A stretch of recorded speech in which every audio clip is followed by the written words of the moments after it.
Good morning. This is John from the Springs Mennonite Church, and I'm here today in the middle of the week to share another scripture with you. This is one of when people say this is my favorite scripture, I don't really know what that means because they're all of them pretty good.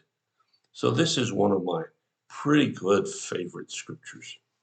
Perhaps you've heard it before.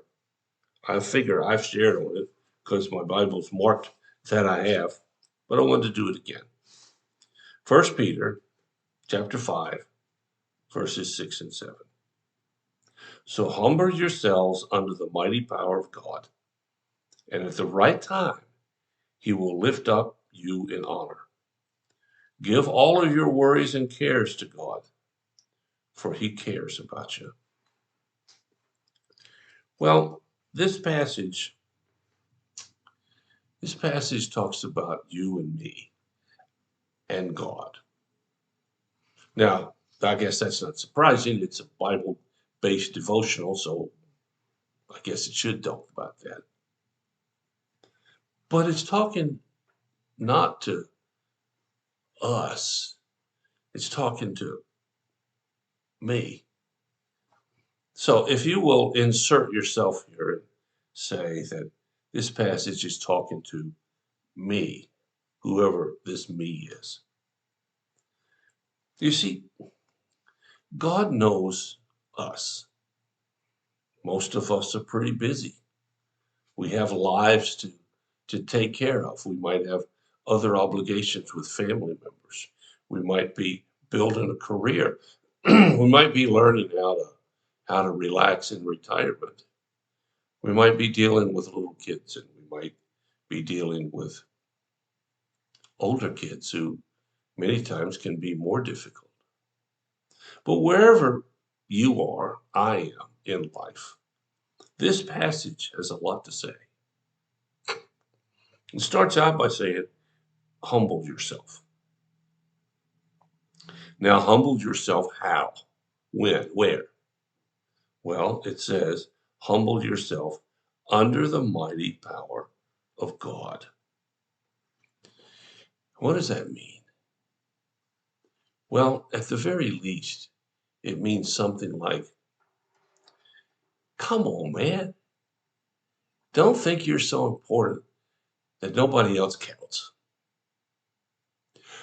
And also, don't forget, you really need God. Now, maybe some of you listening to me think you don't. Maybe life for you is in a different place than it is for many of us.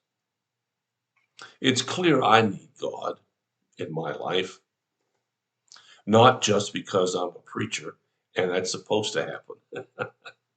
People have some strange thoughts about preachers. Just the other day, I was getting some tires put on, and the guy said to me, well, you try not to work too hard. And I just looked at him and said, well, preachers aren't supposed to work but 1 hour a week anyway. He just looked at me. I enjoyed saying that.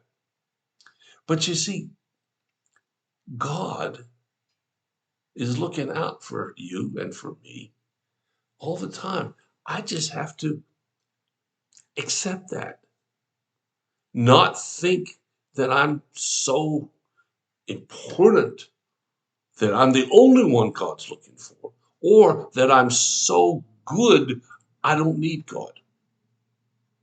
Now, wherever you are in that discussion today is something you'll have to talk to him about. I can't do it for you. But it says, humble yourselves under the mighty hands of God, and at the right time, he will lift you up in honor. Now, the key here is at the right time. What's the problem with this part of the passage? Well, for most of us, we would write it at the time we decide or at the time we want.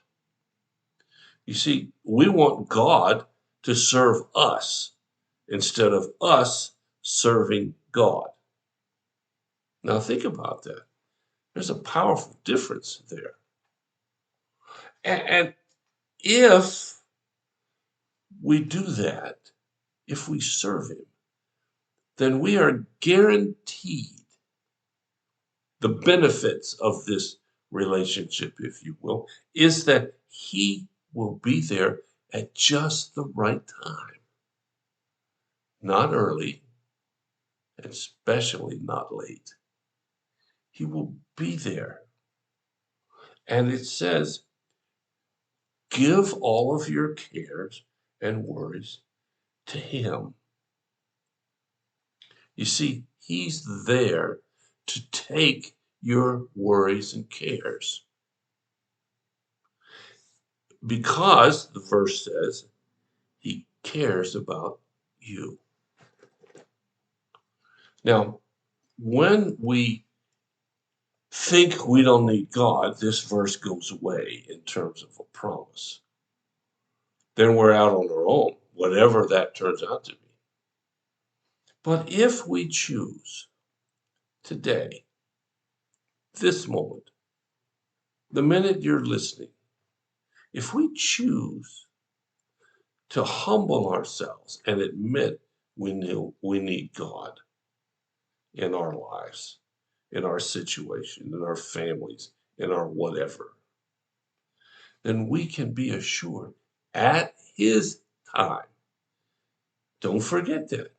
At God's time, he will lift you up with honor and he'll care about everything you need.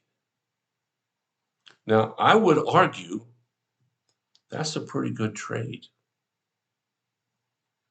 You'll have to figure out for yourself if you think it's that good enough.